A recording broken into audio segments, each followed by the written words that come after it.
हमने question consider किया है if angle A and angle B are acute angle such that cos A equals to cos B then prove that angle A equals to angle B। A और B हमारे को acute angle दिए गए हैं, okay.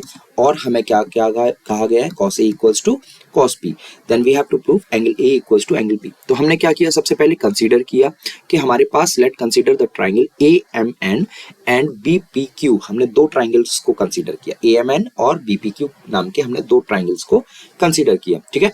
इन विच जिसमें हमने क्या किया, एंगल P और एंगल M और P जो दिख रहा है ना, ये दोनों एंगल MP, इन दोनों को राइट एंगल कंसीडर किया है, okay. And B angle A और B जो है वो हमारे एक्यूट एंगल्स हैं जो कि ऑलरेडी गिवन है। प्रूव करना है cos A equals to cos B, okay. ये सारा डेटा हम लोगों को गिवन है, ओके।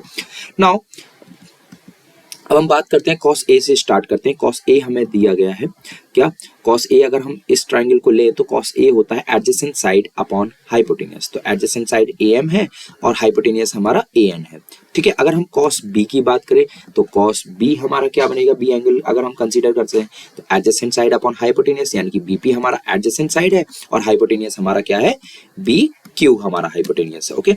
तो अगर हम इन दोनों इक्वेशंस को यानी कि cos A और cos A की वैल्यू और cos B की वैल्यू पुट कर दे तो ध्यान से देखो, यहां से हमारा क्या आएगा, ये दोनों इक्वेट हो सकते हैं क्योंकि cos A equals to cos B दिया है। तो AM upon AN equals to BP upon BQ, okay. Now अगर हम बात करें ठीक है, कि अगर हम इन दोनों ट्राइंगल को सिमिलर बनाने की बात करते हैं तो हम क्या करेंगे कि AM अपॉन BQ लाएंगे और AM अपॉन BP लाएंगे और AN अपॉन BQ लाएंगे, ओके। तो मैंने क्या किया, क्रॉस मल्टीप्लिकेशन से मैंने पोजीशन चेंज की कुछ साइड्स की, ओके। तो AM के अपॉन में मैं BQ ले गया, ठीक है, और AN ऊपर चला जाएगा तो AM अपॉन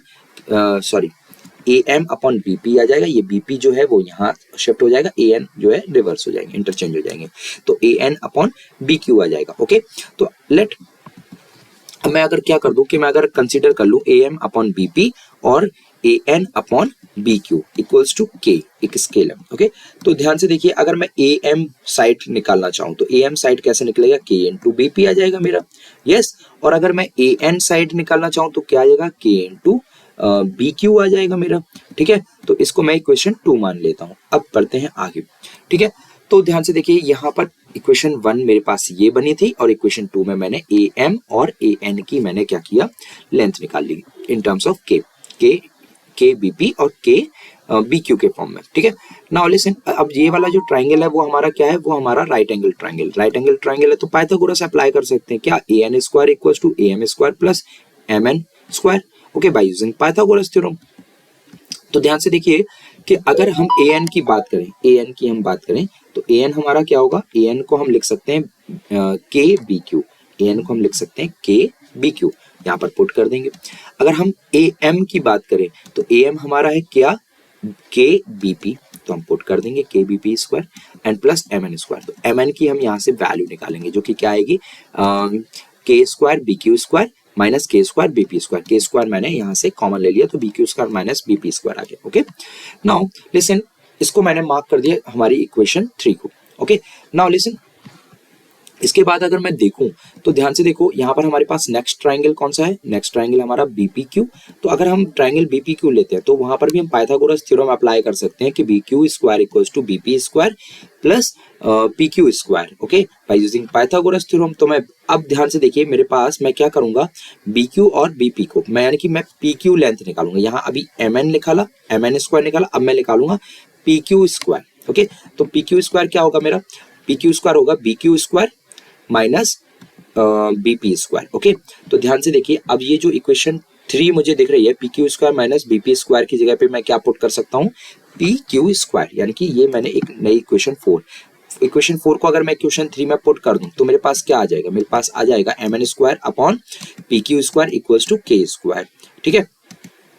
ये मेरे पास आ जाएगा। तो ध्यान से देखिए, अगर मैं इक्वेशन 3 और इक्वेशन 4 को डिवाइड करूं या वैल्यूज में पुट कर दूं, ठीक है, तो मेरे पास ये आ जाएगा। एंड देन फाइनली मेरे पास क्या बचेगा, मेरे पास बचेगा कि MN square upon PQ square equals to K square, ठीक है। अगर स्क्वायर रूट हम ले लें बोथ साइड, ठीक है, taking square root both side, तो MN अपॉन PQ इक्वल्स टू K। तो आप देख सकते हैं यहाँ पर ट्राइंगल AMN और BPQ ये दोनों ट्राइंगल मेरे कैसे सिमिलर प्रूफ हो गए। क्यों? क्योंकि इनकी कॉरस्पॉन्डिंग साइड्स का रेशियो कैसा आ गया? सेम आ गया, यानी कि AM upon BP। Okay, AM upon BP, AN upon, यानी कि ये वाली साइड अगर आपको दिख रही है AM upon BP, AN upon BQ और MN अपॉन PQ, तो ये कॉरस्पॉन्डिंग साइड्स का रेशियो हमारा कैसा आ गया? सेम आ गया। ठीक है, तो जब हमारे पास किसी भी दो ट्राइंगल की कॉरस्पॉन्डिंग साइड्स का रेशियो सेम होता है तो दोनों ही ट्राइंगल सिमिलर होते हैं और सिमिलर ट्राइंगल्स के जो कॉरस्पॉन्डिंग एंगल्स होते हैं वो इक्वल होते हैं। ठीक है, तो triangle AMN and BPQ are similar triangle by side criteria.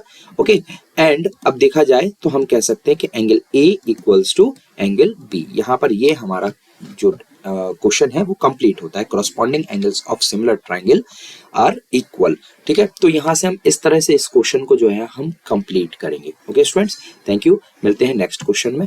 अभी तक अगर आपने मेरे चैनल को लाइक शेयर सब्सक्राइब नहीं किया है तो आप प्लीज लाइक शेयर सब्सक्राइब करें। Okay, thank you students.